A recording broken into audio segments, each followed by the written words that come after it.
Welcome back to the Trendy Show, my lovelies. Hey, let's get started with talking about the latest episode of Life After Lockup. But before we do, why don't you subscribe, hit that notification bell, make sure it's on lockdown for our lockup talk. Okay? So, my lovelies, I found the first episode a little slow going. I did not off. I had to put the DVR on pause. I had to. And then I woke up and tried it again. And I must say it's quite interesting. And I gave it the first 15 or 20 minutes a second viewing. Because Lindsay, I must say, I'm going to start off a little positive. She did look healthier. She did look better. And when she had that wavy hair, really pretty Lindsay. But she's acting differently too. So there I'm coming. Like, she calls herself a drug dealer and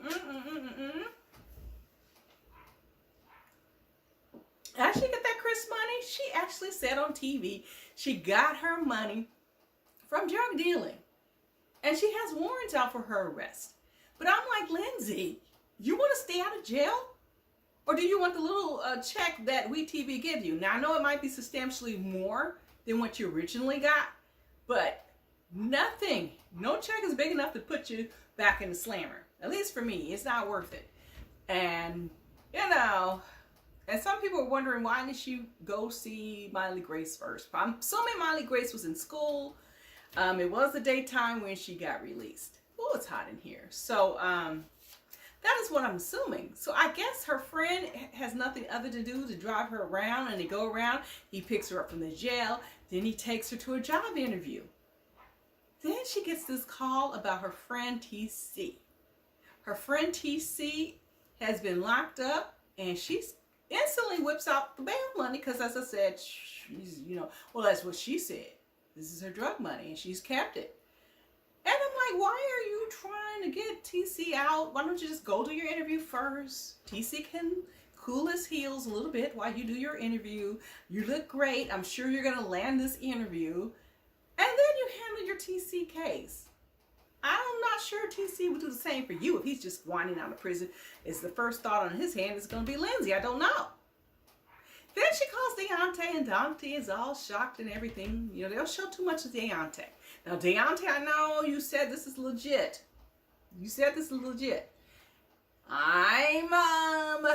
The jury's still out on that, okay? It's still out. And so, it's interesting, because it's interesting to see Lindsay in a different light. Like she's playing a different character. So that was that. And then we got Britt and Marcy. I swear it couldn't get any faker. They're all smiling when he supposedly ditches the kids at her job site.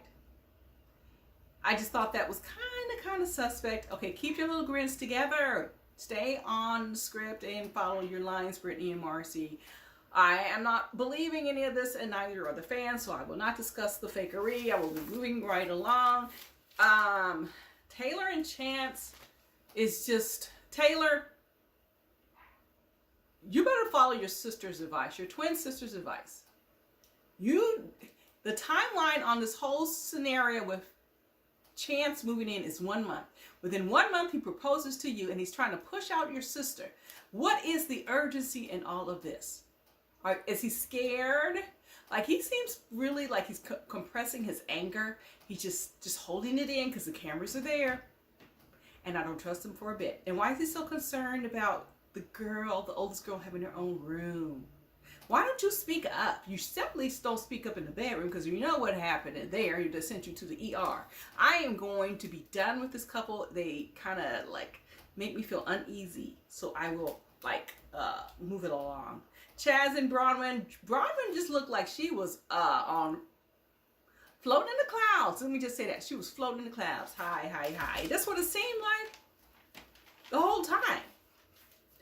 So we all know the kind of scenario. They're not gonna, their marriage is gonna deteriorate. But it's odd that she's still hanging out with her ex. And she's kind of, I don't know if it's high or the eyelashes that she has on, but I think it's high. And it's unfortunate. Moving on to Kevin and Tiffany. Well, I already broke the story that they were on Tinder. And, Kayla, his ex, jump off, or kind of, I think she's a jump off. She was really pressed, and she will do any and everything to be near Kevin. Kevin is a player. She knows this. So why is she acting all shocked? Even Tiffany should know it. Because she sees the underwear, like big surprise. He doesn't really hide anything from anyone. I mean, he kind of does, but they know. They know. Especially Kayla knows. Tiffany, I think Kevin's just playing payback for when you ditched him for the third grader. That's what I'm thinking. All right. Now, the last one is Sean and Sarah. I can't believe Sean didn't tell anybody that Sarah was pregnant. Not his family, not his children. No one. Really? Really? And yeah, I don't think, what's her name? Destiny. I don't think she's pregnant by him. Now, I know in the last season that she was on, she took a pregnancy test and she wasn't sure of the results. She said she was not sure. She thought she was pregnant, even though it said negative. So, and the timeline on this show is kind of wonky. It's kind of wonky. But I think it's Destiny's husband's child. That's what I do believe. But anyway, I think this is a slow burner season. It's going to cook up as it goes along. Yeah, so I'm going to give it a good score. I think it was like a B+. It was good. I think it's just a slow burner. It needs to have the couples with each other. So far, we don't have the couples with each other. We have Deontay and Lindsay apart. We have Chaz and Bronwyn apart. So that's just 2 out of the 5 couples that are not together in the first episode. So it kind of has a disjointing. Brittany and Marcy, no one's believing the storyline, so it's not really taking to account them. All right?